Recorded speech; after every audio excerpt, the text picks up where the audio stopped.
po ang mga taong natagpuan namin malapit sa pinaglabanan nila Don Pricks. Ganun ba? Kung ganun, magandang balita yan.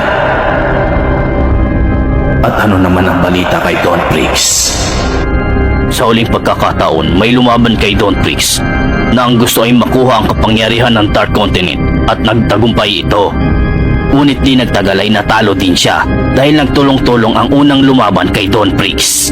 Napag-alaman pa namin ang dalawa pala dito ay mula rin sa lahi ng Pricks.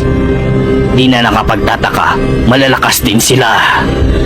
Kung ganon, gawin nating bitag ang dalawang ito. Mga tao sila, hindi sila pababayaan ni Don Pricks. Hayaan nating kusa siyang pumunta rito sa teritoryo natin.